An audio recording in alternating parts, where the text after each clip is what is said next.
Торғай Сүлейменова. Бұрын соңды бұл есімді естіп пе едіңіз? Естімеген боларсыз. Себебі бұл ату жазасына кесілген тағы бір қазақ әйелі. 1904 жылы Нұра ауданының Көкмөлдір деген жерінде дүниеге келген ол небәрі 33 жыл ғана өмір сүрген. Өмір сүрді деудің өзі қиындау. Себебі осы қысқа ғұмырының жартысы қуғын сүргін, абақты, ақыр аяғы өлім жазасымен аяқталған. Не үшін? Қандай айыппен? Тұтқын анкетасында Торғай Сүлейменова жайлы бар болғаны молда, байдың қызы, сауатты, КПС-ке 15 жыл белгісімен марапатталған. КПС мүшесі деген жолдар ғана бар. Ресми тағылған айып Әлсеновтің контрреволюциялық ұлттық ұйымына 1935 жылдың қазан айында кіріп, оның бұйрығымен колхоздарда төңкерісшіл кадрларды дайындап, контрреволюциялық ұлтшыл ұйымға Шахман ауылдық кеңесінің төрағасы, партия мүшесі Сүлейменов мәженде тартқан. Колхоздың жұмыс күшін әлсірету мақсатында Исаев колхоздың төрағасы қызметін атқарған Сүлейменова колхоздан 1404 рубль жымқырған. Стахановшылардың қозғалысына кедергі келтірген. Исаев колхозында мал басын кемітіп 45%-ға қысқартқан. Ал шын мәнінде Торғай Сүлейменованың бар айыбы үйіне келген қонағына дастархан жайып ас берген. Ол қонақ кім? Жалпы оқиға қалай болды дегенге келейік.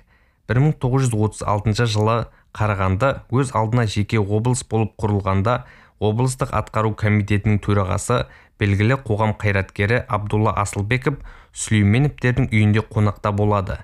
Міне, осы Абдулла Асылбеков халық жауы атанып қамалғанда ауылдың кейбір жалақорлары ерлі-зайыпты Сүлейменовтер халық жауының сыбайластары, соның астырдың үйімда болған деп НКВД-ға арыз түсіріпті.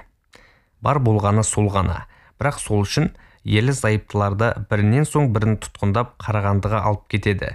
Тіпті онымен қоймай, Торғайдың әкесі Қиқымды да молда болғаны үшін алып кетеді. Мәжен мен Торғай Сүлейменовтерді тұтқынға алғанда соңында 3 бірдей баласы шырылдап қалған болатын. Сол кезде олардың арасындағы естияры 6 жастағы тұңғышы Сайдалы Сүлейменов кейін бұл оқиғаны былай деп еске алады. 1937 жылы шамасы наурыз айының ортасы болса керек. Түн жарымында біздің үйдің есігін әлдекімдер сартылдата қақты. Әкемнің есікті ашуы мұң екен, өңкей қара киім киген бір топ адам үйге сау етіп кірді. Әй шай жоқ, бірден шешеме ақырып бол-болдың астын алды. Өздері үйдің ішін тінтіп астан кестеңін шығарды. Біз қарындасым екеуміз әжеміздің қолтығына тығылып торға түскен еліктің лағындай қалтырап отырмыз. Әжем дауыс салып жылаумен болды. Әкем мен шешемнің қандай күйде болғаны есімде қалмапты. Тек қара киім киген қорқынышты адамдар сүйреп бара жатқанда шешем ұмтылып келіп еркін екеумізді кезек-кезек құшып, құлындарым-ай, не күйге түстік, құлындарым-ай деп айқайлап жылағаны әлі күнге көз алдымда қалыпты. Соңғы қорытынды тақырып 20 жылдан кейінгі жоқтау. Сол кеткеннен ерлі-зайыптылар 1937 жылғы 11 тамызда Қарағанды облыстық НКВД үштігінің төраға Жолдас Адамович, мүшелері Пинхасик, Макатов, Шанкин, хатшы Иваненко үкімімен ату жазасына кесілген. Үкім 15 тамызда орындалған. Торғай Сүлейменова Әлсеновтің ұлтшылдық бағыттағы контрреволюциялық ұйымына мүше болғанына байланысты айыпталғанын айттық. Ал Әлсенов Рақымжан деген кім еді?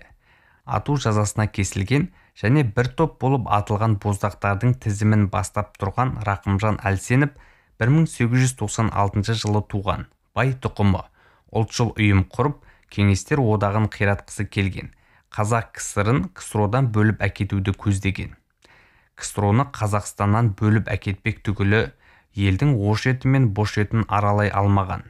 Қазақстанның бір түкпірінде колхоз шаруашылығы үшін қыста суыққа тоңып, жазда аптап ыстықта жүріп еңбектенген.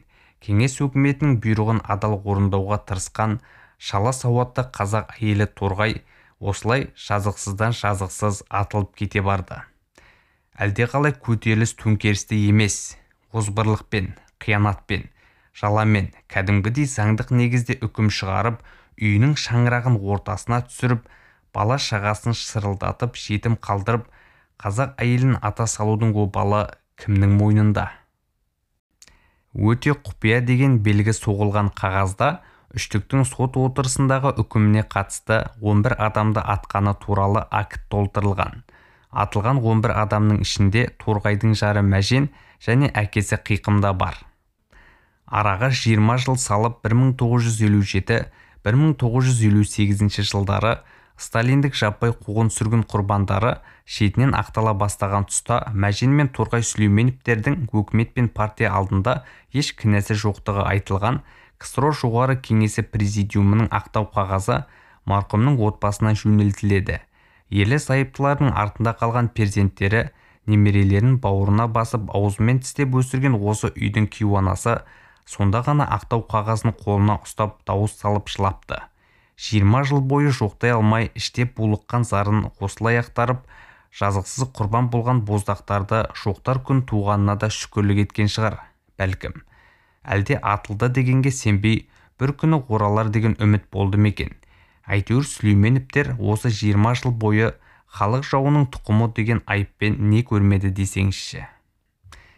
1993 жылы 6 шілдеде Киевка кенті тұрғындары жиналысының хаттамасы және халық депутаттары кеңесінің көше аттарын өзгерту туралы номері 32 қаулысы негіздерінде аудан әкімінің шешімімен осы кенттегі Киевская көшесі Мәжен және Торғай Сүлейменовтер көшесі болып өзгертілді. 1 мамыр ауылдық кеңесінің қабырғасына Торғай Қиқым қызы мен Мәжен Сүлеймен ұлына артта қалған ұрпақтарынан мәңгілік ескерткіш тақтасы ілінді. Мәліметтер Мәриям Әбсаттардың Алаш зиялыларының соңғы сөзі атты кітабынан алынды. Дыбыстаған Аспандияр Нұрмұхаммед.